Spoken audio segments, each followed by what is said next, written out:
বন্ধু, তুমি আমাকে আরেকটা লম্বা গল্প শোনাও। ঠিক আছে, শুনুন তাহলে। এক দেশে এক জঙ্গল ছিল, আর সেই জঙ্গলের মাঝখানে এক পুরনো রাজপ্রাসাদ। প্রাসাদটা দেখতে খুব সুন্দর, কিন্তু কেমন নীরব নির্জন। কেউ পারতপক্ষে ওদিকে যেত না, কারণ সবাই বলতো ওখানে নাকি ভূত থাকে। কিন্তু একদিন এক অদ্ভুত ঘটনা ঘটল।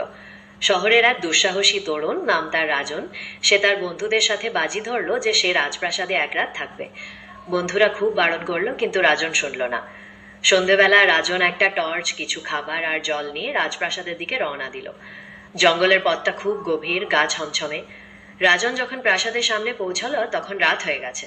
চাঁদের আলোয় প্রাসাদটাকে আরো ভয়ঙ্কর মনে হচ্ছিল। রাজন প্রাসাদের ভেতরে ঢুকলো।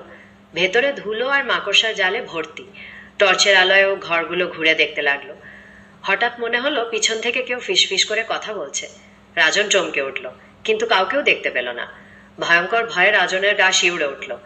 ও দোতলায় উঠে একটা ঘরে বসলো। সারা রাত নানা রকম অদ্ভুত আওয়াজ আর ছায়া দেখতে দেখতে কাটলো। সকালবেলা রাজন যখন প্রাসাদ থেকে বেরিয়ে এলো, তার বন্ধুরা তো অবাক। রাজন তাদের সব ঘটনা বলল, কিন্তু কেউই বিশ্বাস করলো না।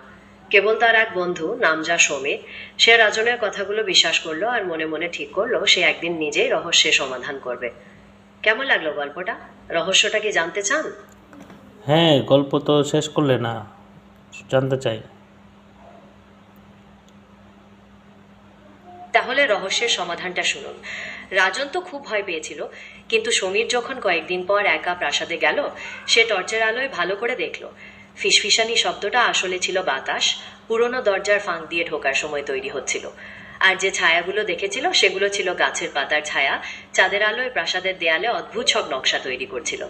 কোনো ভূতপ্রেত নয়, কেবল আমাদের ভয় আর কল্পনাই আমাদের চোখ আর মনকে বিভ্রান্ত করে। কেমন লাগলো রহস্যের জট খোলা? নতুন কোনো গল্প শুনতে চান? হ্যাঁ, গল্পটা খুব ভালো লাগছে। তার মানে আমরা এই গল্প থেকে কি শিখলাম? এই গল্পটা থেকে আমরা শিখলাম যে ভয়ের কারণটা অনেক সময় আমাদের মনেই থাকে, বাইরের বাস্তবে নয়। আমরা অজানা জিনিসকে ভয় পাই বা ভুল বুঝি, কিন্তু ঠান্ডা মাথায় বুদ্ধি দিয়ে বিচার করলে রহস্যের সমাধান পাওয়া যায়। অযথা ভয় না পেয়ে অনুসন্ধিৎসু মন নিয়ে যে কোনো পরিস্থিতির মোকাবিলা করা উচিত। কি একমত তো? অন্য হুম, কোনো গল্প? অনেক ধন্যবাদ। খুব ভালো একটা জিনিস শিখলাম। Thank you. আপনাকেও ধন্যবাদ। শুনে খুশি হলাম যে গল্পটা আপনার ভালো লেগেছে এবং শিক্ষণীয় মনে হয়েছে।